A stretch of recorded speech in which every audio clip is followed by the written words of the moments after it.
ఈరోజు నేను మీకు చదివి వినిపిస్తున్న కథ కలిసొచ్చిన అదృష్టం. రచన లలిత శర్మిల గారు. ఇక కథలోకి వెళ్ళిపోదాం. గౌరీపురంలోని రామయ్య ఒకప్పుడు బాగా కలిగినవాడు. అయితే బంధుప్రీతి, అమాయకత్వము రెండూ కాస్త ఎక్కువ గల రామయ్య అయిన వాళ్లకు కాని వాళ్లకు కూడా అడిగిందల్లా లేదనకుండా ఇవ్వడం సాగించి ప్రస్తుతం అతి పేదగా జీవిస్తున్నాడు. అతడి భార్య చాలా కాలం క్రితమే మరణించింది. ప్రస్తుతం అతడికున్న దిక్కల్లా అతడి ఏకైక సంతానం శకుంతల. శకుంతల చూడచక్కని పిల్ల, మంచి మర్యాదలు తెలిసిన వివేకవతి. ఉన్న ఒక్కగానొక్క కూతురుని సుఖపెట్టలేకపోతున్నానే అని గడిచిన రోజులు తలుచుకుని రామయ్య బాధపడుతూ ఉండేవాడు. ఇలా ఉండగా రామయ్య మనసులో కూతురు పట్ల ఉన్న చింత తెలిసిన రామయ్య ఆప్తమిత్రుడు భూపతి శకుంతలకు ఒక సంబంధం తీసుకువచ్చాడు. కుర్రవాడు గౌరీపురానికి కాస్త దూరంలో ఉన్న కృష్ణపట్నంలోని కచేరీలో ఉద్యోగం చేస్తున్నాడు. అందమైన పిల్లను పెళ్లాడాలని అతడి కోరిక. వాళ్లకు కాస్త దూరపు బంధువు అయిన భూపతి శకుంతల గురించి వాళ్లకు చెప్పాడు. సత్యం శకుంతలను చూడడానికి ఆసక్తి చూపించాడు. భూపతి రామయ్య ఇంటికి వచ్చి అతడికి అంతా వివరంగా చెప్పి పెళ్లికొడుకు తండ్రి కొంచెం ఆశపోతూ, కానీ కుర్రవాడు శకుంతలను చూసి ఇష్టపడితే అప్పుడు ఏవో మన పాటలు మనం పడి సాధ్యమైనంత తక్కువ కట్నానికి అతన్ని ఒప్పించే ప్రయత్నం చేద్దాం అన్నాడు.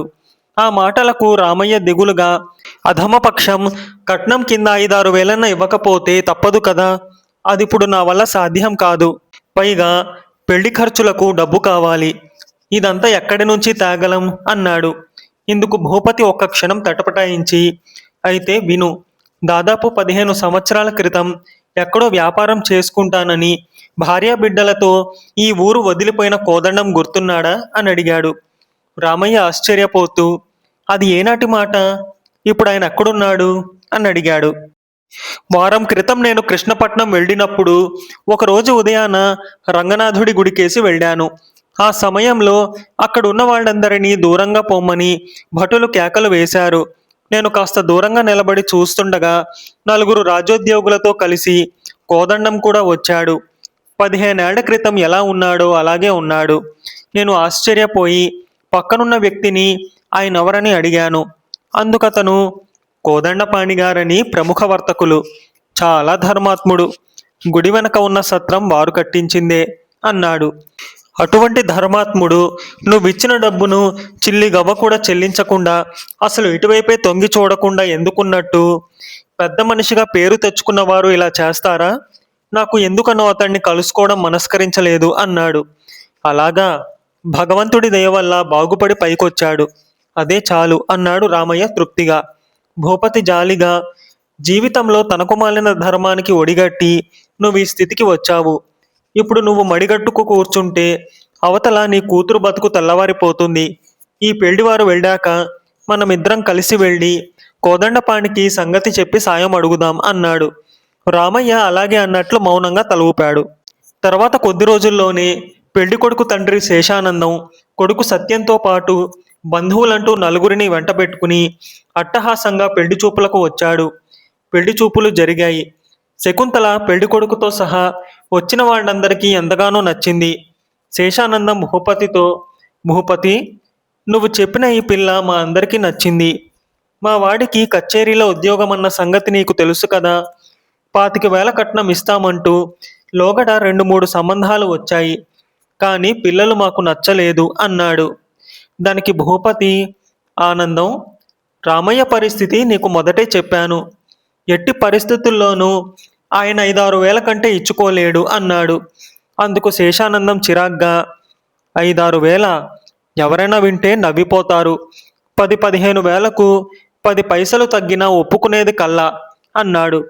అంతలో ఇంటి ముందు గుర్రబండి ఒకటి ఆగింది. అందులోంచి ఒక యువకుడు దిగి 2 చేతుల్లో 2 సంచులు పట్టుకుని లోపలికి వచ్చాడు. అతడు లోపలికి అడుగు పెట్టగానే శేషానందం చప్పున లేచి నిలబడి ఆ యువకుడికి నమస్కరిస్తూ ఆశ్చర్యంగా, అబ్బాయి గారు, ఇలా దయచేశారేమిటి అంటూ ప్రశ్నించాడు. ఆ యువకుడు ఆ ప్రశ్నకు జవాబుగా నవ్వి ఊరుకుని తన కేసి ఆశ్చర్యంగా చూస్తున్న రామయ్య దగ్గరకు వెళ్ళి వంగి పాదాభివందనం చేసి, నన్ను గుర్తుపట్టలేదా మావయ్య? నీ ఆప్తమిత్రుడు కోదండం పెద్ద కొడుకును. 15 సంవత్సరాల క్రితం నువ్వు బాలా గోపాల అంటూ ముద్దు చేసేవాడివే, ఆ గోపాలుణ్ణి అన్నాడు నవ్వుతూ.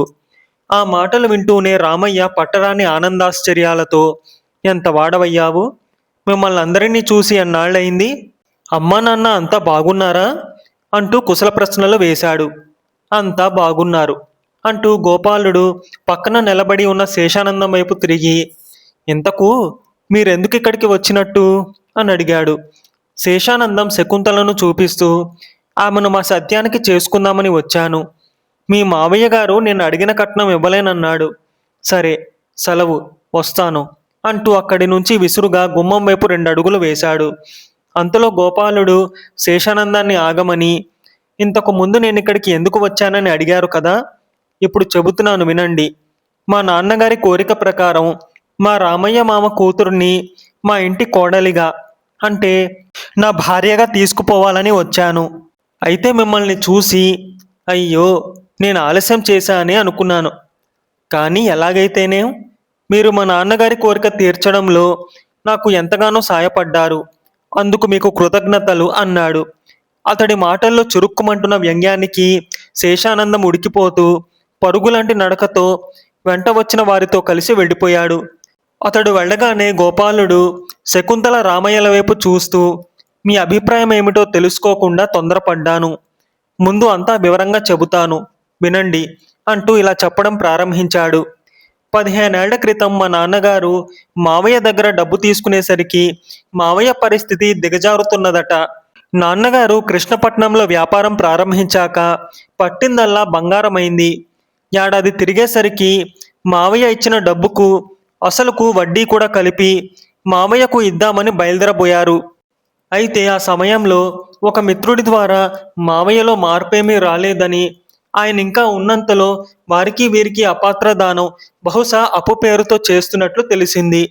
ఆ కారణంగా అప్పట్లో మావయ్య చేతికి డబ్బు ఇచ్చే ఆలోచన విరమించుకుని ఆ డబ్బును మావయ్య పేరిట వ్యాపారంలో పెట్టుబడిగా పెట్టారు. ఏటేటా వచ్చే లాభాల్లో మావయ్య వంతును విడిగా రాసి ఉంచారు. ఆ డబ్బునిప్పుడు 2 సంచుల్లో తెచ్చాను. ఇకపోతే అంటూ సందేహిస్తూ ఆగిపోయాడు. చెప్పవలసిందేదో చెప్పు, సందేహించకు అన్నాడు రామయ్య. గోపాలుడు సంకోచంగా శకుంతల వైపు చూసి, మావయ్య, నువ్వంటే మా అమ్మ నాన్నలకు ఎంతో గౌరవం, అభిమానం.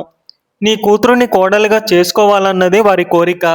కానీ నేను పిల్ల నాకు నచ్చితేనే చేసుకుంటానన్నాను. అందుకే నాన్నగారు తను రాకుండా నన్ను మాత్రమే పంపారు.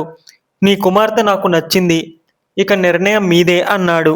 అతడి మాటలకు భూపతి రామయ్య ఆనందపడుతూ శకుంతల వైపు చూశారు. శకుంతల సిగ్గుతో తల వంచుకుంటూ, మా నాన్నకు ఆప్తమిత్రులు, మా పట్ల ఎంతో ఆత్మీయంగా ప్రవర్తిస్తున్న వారి కోరిక నాకు ఆజ్ఞతో సమానం. భగవంతుని పాదాల దగ్గర పవిత్ర పుష్పాన్ని తలదాల్చినంత ఆనందంగా ఆ ఆజ్ఞను శిరసా వహిస్తాను అన్నది. శకుంతల అలా అనగానే రామయ్య అంతులేని ఆనందంతో గోపాలుణ్ణి కౌగిలించుకుని, బాబు, మంచి స్నేహితుణ్ణి మించిన ఆత్మీయుడు లేడన్న సూక్తిని మీ నాన్న నిజం చేశాడు అన్నాడు. భూపతి సంతోషంగా నవ్వుతూ, నిజమైన స్నేహితుడంటే మీ నాన్నే. ఇంతకు అదృష్టం రామయ్యది. ఐశ్వర్యం, ఐశ్వర్యాన్ని మించిన వెలలేని స్నేహం, బంగారం వంటి అల్లుడు అన్నీ ఒక్కసారి కలిసొచ్చాయి. కలిసొచ్చిన అదృష్టం అంటే ఇదే అంటూ మనసారా మిత్రుణ్ణి అభినందించాడు. కథ సమాప్తం. మీకు కనుక ఈ కథ నచ్చితే లైక్ చేయండి, మీకు తెలిసిన వారికి షేర్ చేయండి, మీ విలువైన అభిప్రాయాన్ని తప్పకుండా కామెంట్ చేయండి. నా ఛానల్ని సబ్స్క్రైబ్ చేసుకోండి, పక్కనున్న బెల్ బటన్ని యాక్టివేట్ చేసుకోండి. నేను పెట్టే కొత్త వీడియోస్ మీకు నోటిఫికేషన్ రూపంలో వస్తాయి.